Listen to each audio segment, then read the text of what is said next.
Hadirin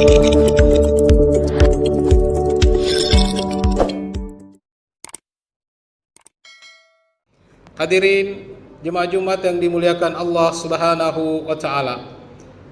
Saya mengajak kita semua, terkhusus kepada diri saya sebagai syariat pekanan, kita diperintahkan untuk memanfaatkan syariat Jumat ini untuk menjadi momentum peningkatan ketakwaan kita kepada Allah Subhanahu wa taala, di mana syariat ini memerintahkan kita untuk mempertaruhkan keuntungan material untuk kita tinggalkan. Jadi yang diperintahkan ditinggalkan pada saat Jumat itu untuk melaksanakan sholat Jumat itu bukan waktu luang. Yang diperintahkan untuk ditinggalkan waktu Jumat bukan waktu tidur siang. Yang diperintahkan untuk ditinggalkan sejenak waktu sholat Jumat untuk menunaikan sholat Jumat itu adalah al-bai', wadarul bai'. Al-bai' itu bahasa Arabnya jual beli, bisnis transaksi. Ahli tafsir mengatakan kenapa yang diperintahkan dan ditinggalkan adalah al-bai'? Apakah berarti perintah ini hanya datang kepada pedagang dan tidak datang kepada guru?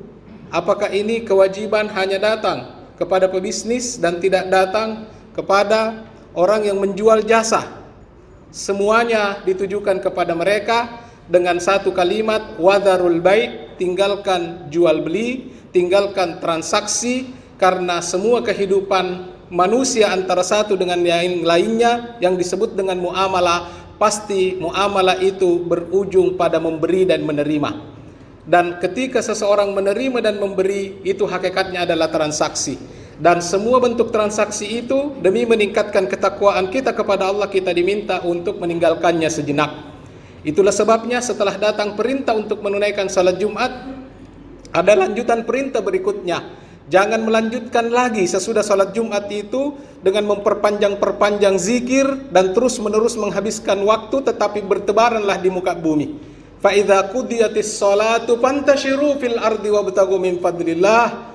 Setelah kalian menunaikan salat Jumat, jangan lagi bermalas-malas sesudah berzikir, tetapi berangkatlah ke penjuru-penjuru bumi, cari dan temukan keutamaan yang dihamparkan Allah Subhanahu wa taala di muka bumi. Inilah syariat Islam. Di satu sisi memerintahkan kita berdiskusi, bertemu, meeting, membicarakan, membahas banyak hal, potensi-potensi keuangan dan ekonomi. Tapi pada saat yang bersamaan kita diperintahkan sekali dalam sepekan, tinggalkan pembicaraan itu sejenak, lalu kemudian tundukkan kepalamu dan kebesaran dirimu di hadapan manusia untuk merasakan kecilnya dirimu di hadapan Allah Subhanahu wa taala. Inilah hikmah salat Jumat, dan karena itu persoalan fikihnya salat Jumat ini keras. Persoalan fikihnya salat Jumat ini keras, ya. Sebagian besar ulama mengatakan siapa yang meninggalkannya 2 kali berturut-turut tanpa uzur, tanpa alasan yang dibenarkan, faqad kafara jihara. Sungguh dia telah kafir dengan nyata. Dia telah menunjukkan kekafirannya kepada syariat Allah Subhanahu wa taala.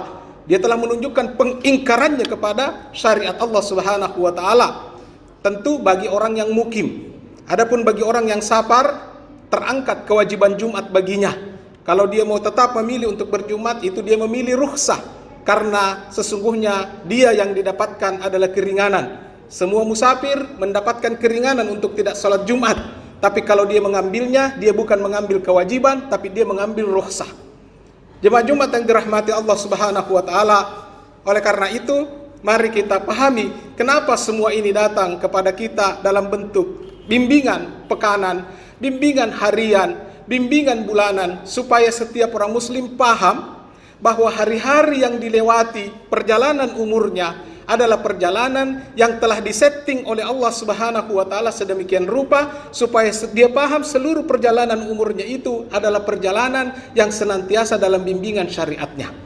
Ada syariat tahunan yang disebut dengan idain. Jadi kalau orang tidak bisa dekat kepada Allah dalam setahun, berarti dia memang lupa kepada Tuhannya yang menciptakannya. Sementara ada syariat idain, 2 hari raya. Dia diminta hari raya Idul Fitri untuk mengingat Tuhannya. Dia diminta pada hari Idul Adha untuk mengingat Tuhannya dengan cara tersendiri pada hari itu. Itulah syariat tahunan. Ada syariat bulanan dalam bentuk salat, dalam bentuk puasa, dalam bentuk ketentuan-ketentuan mengeluarkan harta sebagai ibadah. Semua ini adalah yang menemani umur kita bertumbuh dan mencapai kesempurnaan kehambaan kita kepada Allah Subhanahu wa taala. Oleh karena itu, kalau ada yang sekarang ini sedang kita nikmati, dulu masa ini tidak pernah dinikmati. Ya, usia saya dulu SD, SMP tidak kita nikmati ucapan-ucapan selamat ulang tahun di WA, di WhatsApp dan seterusnya.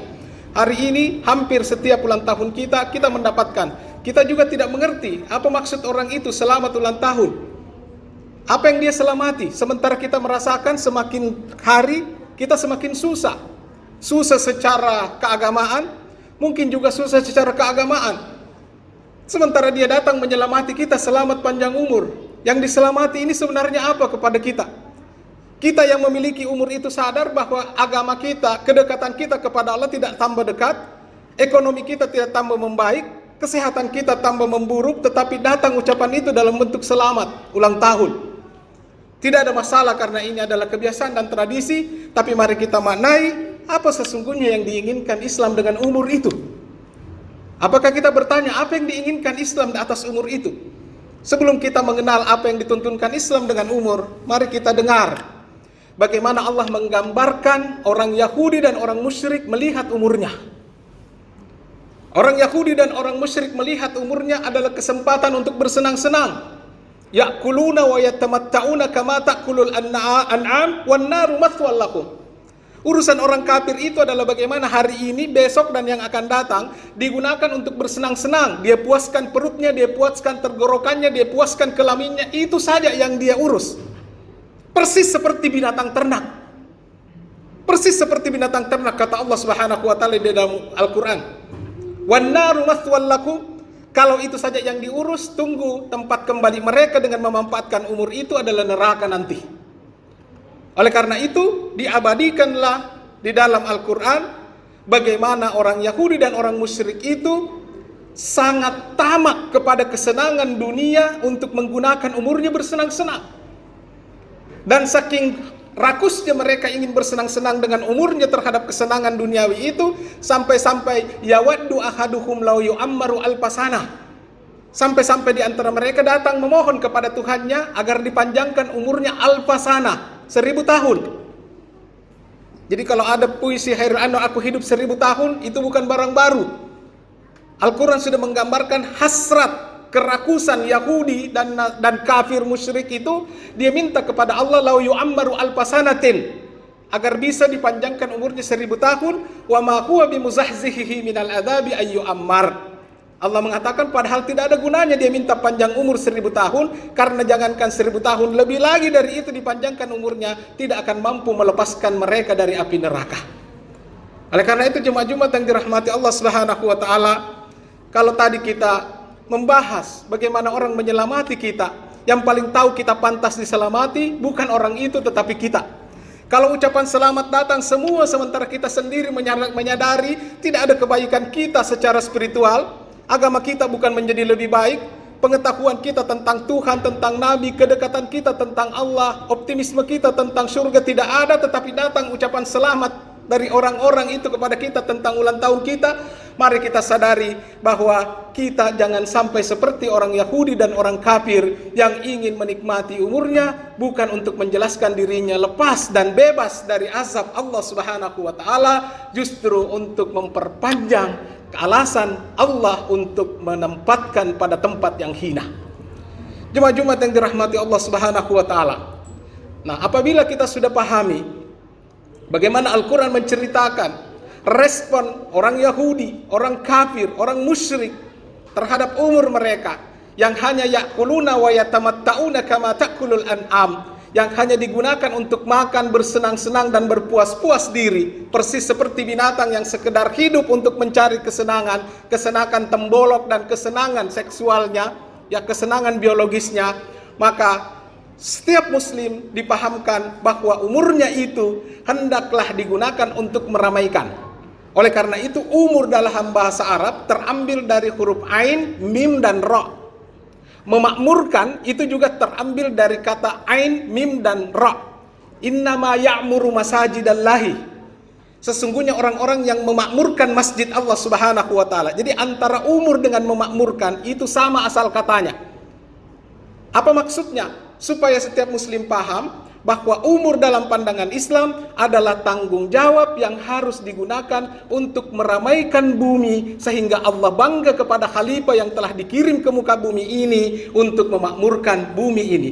Apa yang dimaksudkan dengan memakmurkan? Memakmurkan adalah menorehkan amal-amal baik, dan kalau amal baik itu ditorehkan dengan baik, maka Islam datang memberikan doktrin amal dengan menyebut salah satu amal yang berkepanjangan itu dengan sebutan amal jariah.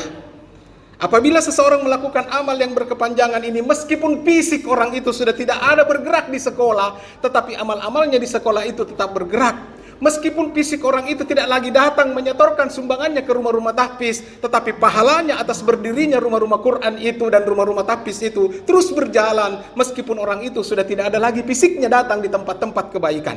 Kenapa? Karena Islam sangat menghargai orang yang memanfaatkan umurnya untuk istimar fil ardi, untuk melakukan pemakmuran di muka bumi, memakmurkan kebaikan-kebaikan. Dan itu pula lah sebabnya, siapa yang menggunakan umurnya untuk menghancurkan, jangankan banyak, satu jiwa saja dia bunuh, maka Allah di dalam Al-Quran mengatakan, "Faka'annama qatalan nasa jami'a", dia dianggap membunuh manusia semuanya.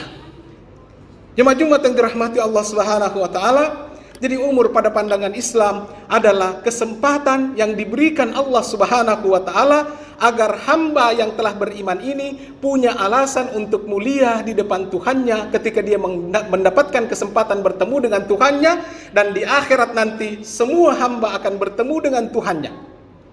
Faman kana yarju liqa'a rabbih, barang siapa yang sangat sudah merindukan untuk bertemu dengan Tuhannya itu di hari akhirat nanti itu dan dia masih hidup sekarang, falyamal amalan salihan wala yusyrik biibadati rabbih ahada.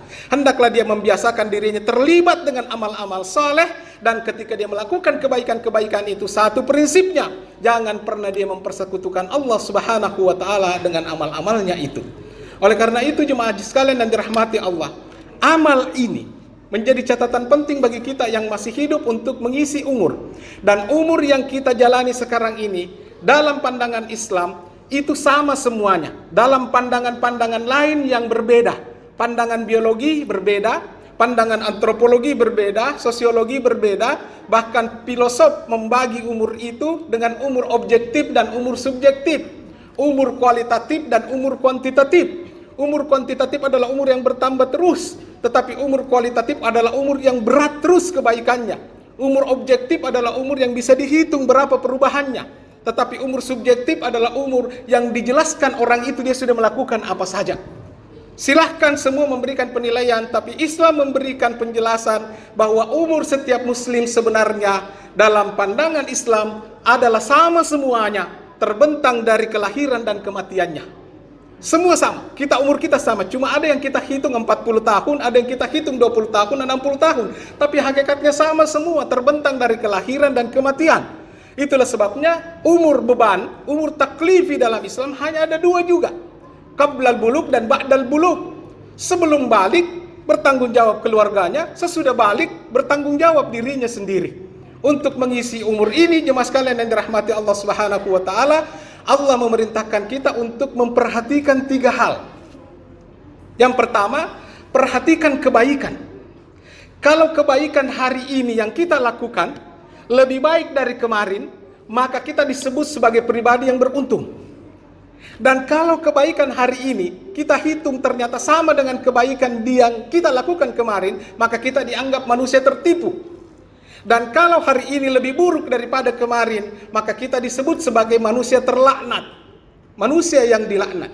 Man kana yaumuhu khairum min amsihi fahuwa rabih, kata Nabi.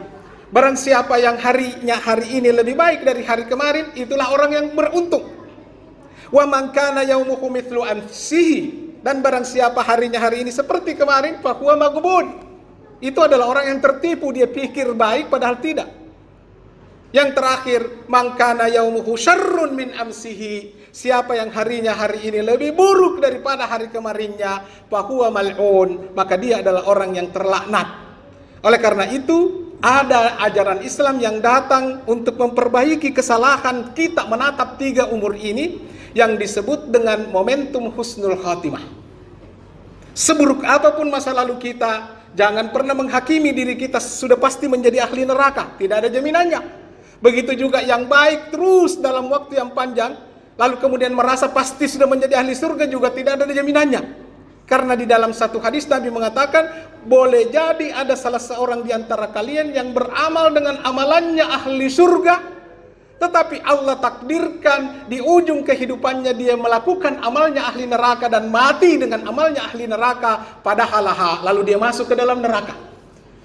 Dan boleh jadi ada orang yang beramal dengan amalnya calon penghuni neraka, begitu lama dan panjang, tetapi Allah menetapkan dia di ujung kehidupannya berpindah melakukan amalnya ahli surga, dia mati dengan amalan ahli surga padahal lalu kemudian dia masuk ke dalam surga itu. Hadis ini jemaah sekalian yang dirahmati Allah memahamkan kepada kita bahwa umur kita ini kita masing-masing bertanggung jawab kepada Allah Subhanahu wa taala, karena Dia yang memberikan. Tidak usah bahas umur orang. Kebaikan yang kita lakukan isilah dengan kebaikan, tidak usah terlalu berlebihan mengoreksi kamu tidak benar, kamu tidak benar. Jangan-jangan orang yang kita tuduh tidak benar itulah yang terbaik di ujung kehidupannya, dan kita sendiri yang merasa bertahun-tahun benar, tidak benar ujung kehidupan kita, wal iyadu billah. Dan kita mohon ampun kepada Allah, berlindung kepada Allah jangan sampai itu terjadi. Kenapa? Karena ini terjadi di masa Nabi. Ada orang yang berperang dan sungguh semua sahabat menganggapnya calon penghuni surga, tetapi hanya karena sakit yang dideritanya akibat peperangan, dia tidak tahan lalu dia ambil pedang untuk membunuh dirinya sendiri. Lalu Nabi mengatakan, huwa min ahlin nar, dia adalah calon penghuni neraka. Jemaah sekalian yang dirahmati Allah Subhanahu wa taala, sekali lagi memanfaatkan momentum ini, mari kita sadari bahwa umur ini tidak menjadi penting mau diperpendek dengan Covid, mau diperpendek dengan kecelakaan, mau diperpendek dengan jantung, mau diperpendek dengan apa, tidak menjadi penting bagi umat Islam. Yang penting bagi kita adalah apakah umur yang diberikan Allah kita sudah gunakan untuk memakmurkan bumi Allah, untuk menebar kebaikan dengan pikiran, dengan hati, dengan tangan, dengan harta, dengan seluruh kemampuan yang kita miliki. Kalau itu kita sudah lakukan, satu lagi permintaan, jaga kebaikan itu. Semoga dengan menjaganya kita bisa menjadi husnul khatimah.